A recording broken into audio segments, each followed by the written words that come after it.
meliputi gaji pokok, tunjangan melekat, dan tunjangan kinerja bagi ASN daerah diberikan sama dengan ASN pusat dan sesuai kemampuan daerah masing-masing. Bagi pensiunan diberikan sebesar uang, pensiun bulanan sorotan pasar, keuangan dalam hot news kita ke informasi yang pertama pemirsa. Ada Presiden Prabowo yang naikkan gaji ASN, guru dan juga TNI Polri. Presiden Prabowo Subianto mengubah fokus 8 program hasil terbaik cepat dalam rencana kerja pemerintah atau RKP 2025. Salah satu yang menjadi fokus adalah menaikkan gaji ASN, mulai dari guru hingga pejabat negara. Hal ini tertuang dalam nomor 79/2025 tentang pemutakhiran rencana kerja pemerintah 2025 yang ditetapkan pada 30/06/2025. Belit ini merupakan perubahan dari peraturan Presiden nomor 109/2025 tentang rencana kerja pemerintah 2025 yang telah dimutakhirkan berdasarkan Undang-Undang nomor 62/2025 tentang anggaran pendapatan dan belanja negara tahun anggaran 2025. Tujuannya ada untuk pemutakhiran narasi matriks pembangunan yang memuat Sasaran Pembangunan Nasional 2025, program nasional, program prioritas, kegiatan prioritas dan proyek prioritas, dengan penjabaran sasaran, indikator target, serta lokasi pendanaan. Beberapa perubahannya antara lain, memberi makan siang dan susu gratis di sekolah dan pesantren, serta bantuan gizi untuk anak balita dan ibu hamil, lalu menyelenggarakan pemeriksaan kesehatan gratis, menuntaskan kasus TBC dan membangun rumah sakit lengkap, berkualitas di kabupaten, hingga menaikkan gaji ASN terutama guru, dosen tenaga kesehatan dan penyuluh, serta TNI Polri dan pejabat negara. Masih ada tunjangan guru, kita tingkatkan dan kirim langsung dari pusat ke penerima, tidak lewat jalur-jalur lain yang biasanya itu tertahan di sini berapa hari, di sini berapa minggu. Ya, sekarang langsung juga kita teruskan. 144,174 mahasiswa mendapat beasiswa KIP kuliah dan juga kita berterima kasih mengucapkan selamat untuk pertama kalinya Universitas Indonesia tembus top 200 US ranking universitas, top 200 tapi Menteri Dikti, Sains dan Wamen saya minta top 100.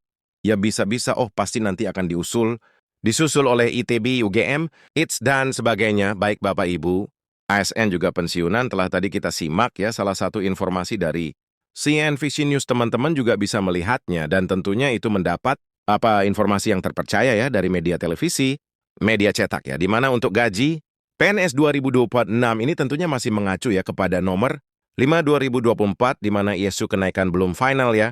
Dan ini penjelasan resmi dan tentunya teman-teman juga sudah mengetahui dari KSP ya. Pada saat itu Pak Kodari menyampaikan bahwa masih belum ada regulasi yang mengikat. Ya tentunya meskipun sudah ada progresnya, pemerintah telah menetapkan bahwa struktur gaji PNS itu masih mengikuti ke dalam PP nomor 5/2024, namun berdasarkan aturan tersebut, rentang gaji PNS pada tahun depan berada pada kisaran 1,6 juta sama 3 juta. Nah ini informasi ya, di tahun depan itu rentangnya itu 1,6 juta, 63 juta, tergantung golongan pada masa kerja, dan PNS ataupun juga pensiunan dengan golongan rendah, seperti golongan 1, berada pada rentang paling bawah, sementara pegawai dengan golongan yang lebih tinggi, yaitu golongan 4 itu memperoleh gaji pokok pada nilai tertinggi dari tabel yang berlaku. Nah, perubahan ini sejalan dengan rencana penerapan sistem single salary ya teman-teman juga.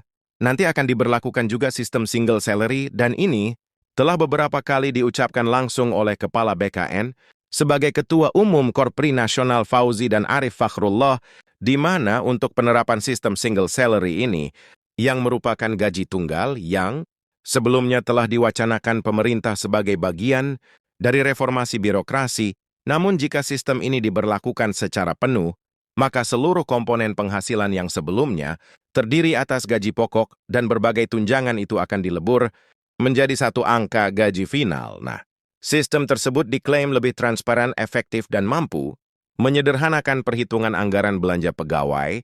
Namun demikian, meskipun terdapat angka dasar sebagai acuan, isu kenaikan gaji PNS ini tentunya masih dalam tahap finalisasi ataupun juga antara Kementerian ARB dan juga Kementerian Keuangan yang menyatakan bahwa dibutuhkan kajian yang mendalam terkait dengan kondisi fiskal negara, ruang APBN dan dampak ekonomi sebelum keputusan akhir mengenai kenaikan gaji diumumkan. Namun kita tentu berharap ketika memang kenaikan gaji ini sangat susah Direalisasi mungkin sistem single salary bagi ASN ini adalah yang terbaik.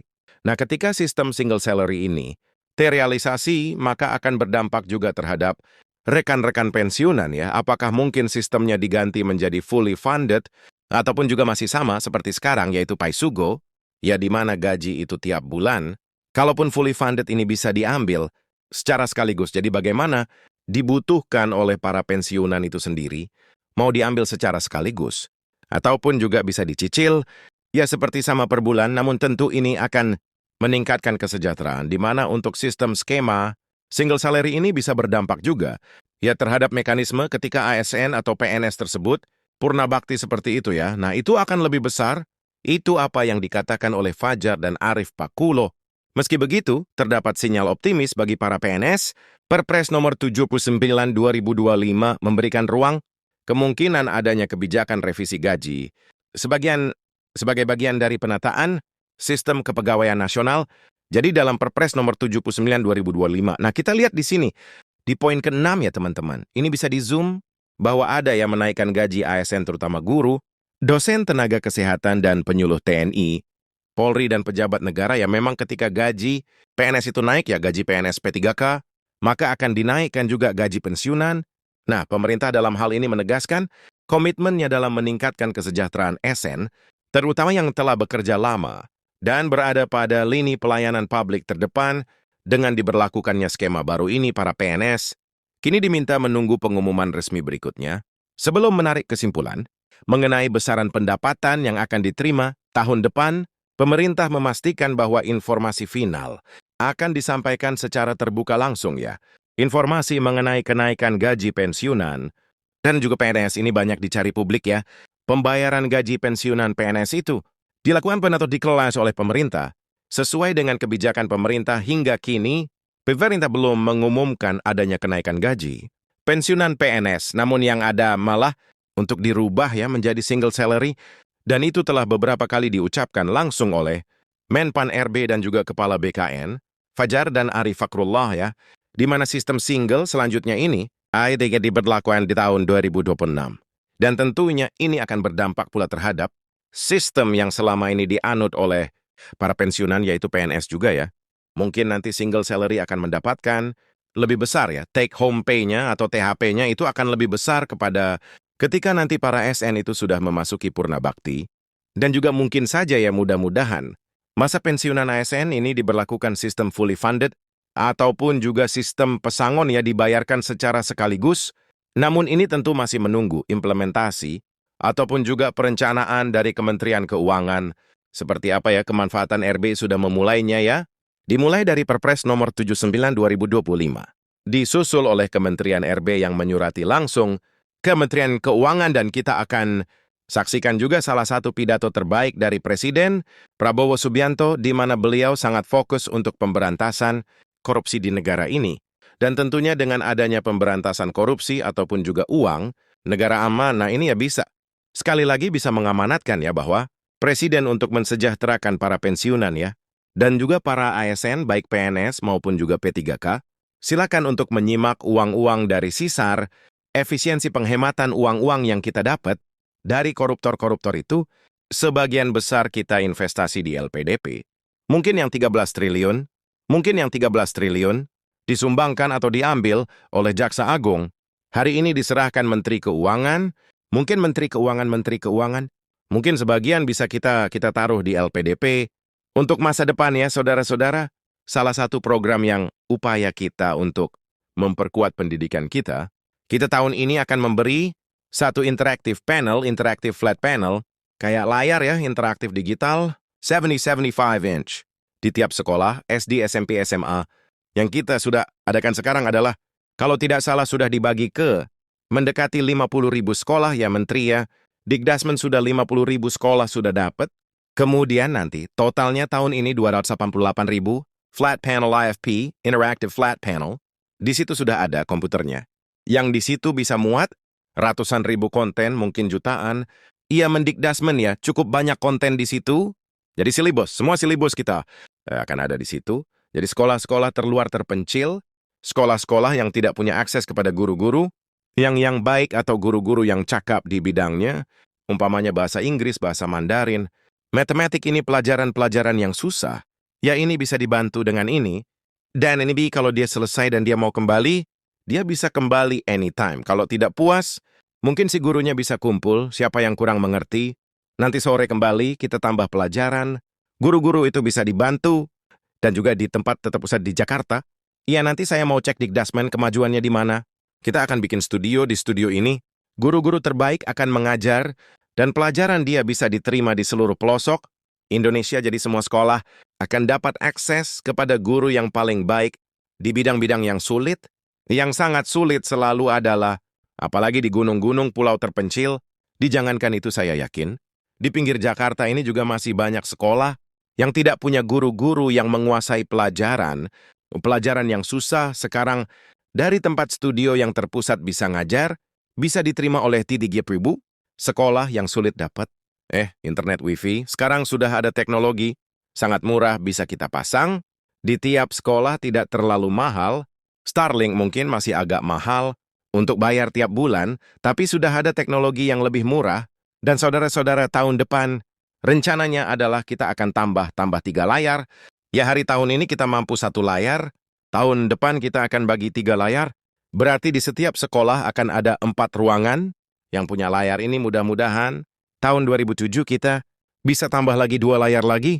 Jadi 6 kelas tiap sekolah bisa punya layar. Jadi semua anak-anak kita mendapat akses kepada pengetahuan yang terbaik, terkini dengan animasi dan dukungan yang terbaik. Saya dapat laporan dari Mendikdasmen bahwa antusiasme anak-anak sekarang meningkat untuk sekolah. Ya selain MBG dia juga pelajarannya juga menarik. Ini saya kira penting. Karena fokus kita tidak boleh. Kita harus fokus kepada investasi. Paling penting bagi rakyat kita, investasi kepada anak-anak kita. Sumber daya manusia kita, saya juga perhatikan. Waktu saya keliling, saya cek anak-anak kita. Mungkin karena kurang biaya. Dia menghemat kertas, dia menulis. Tulisannya sangat kecil, saya minta ditinjau kembali. Menteri Dikdasmen ya, saya kira perlu. Kembali ada pelajaran menulis. Menulis dengan baik. Menulis halus dan menulis, tapi sebetulnya tulisannya harus besar. Ya Menteri Keuangan kalau perlu, kita bagi buku-buku sekolah yang besar-besar tulisannya. Harus anak-anak harus dididik. Nulis besar saya khawatir. Kalau dia nulisnya sangat kecil, ujungnya nanti dia harus pakai kacamata semua. Ini masalah kecil tapi mendasar ya. Dan saya tergerak karena saya tahu anak ini nggak mau memberatkan orang tuanya. Jadi dia menghemat kertas. Can you imagine ya, jadi saudara-saudara, hal-hal seperti ini yang terakhir, ini masih dalam konsep rencana. Ada yang mengatakan, ya sekarang ada sekolah rakyat untuk desil 1, 2 bagaimana untuk desil 3, 4, 5, ya mereka tidak miskin, ekstrim, tapi mereka juga susah. Mereka harus dapat akses kepada pendidikan, yang seperti ini sedang saya susun.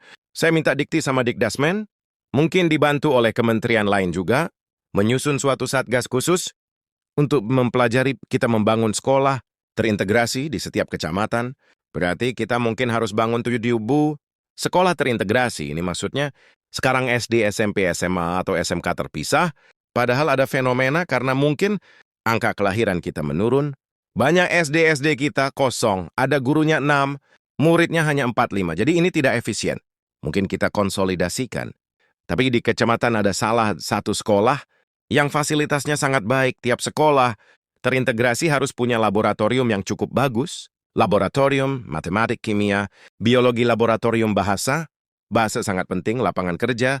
Orang Filipina banyak diterima di mana-mana, karena dia bisa bahasa Inggris. Kita diminta jutaan tenaga. Kita diminta, di Eropa minta pekerja hotel, kafe, restoran, dia minta sarbibu tiap tahun. Kepala-kepala negara, pemerintah dari Eropa nanya ke saya, hotel-hotel dia sekarang nggak ada yang kerja, restoran-restoran kewalahan rakyat,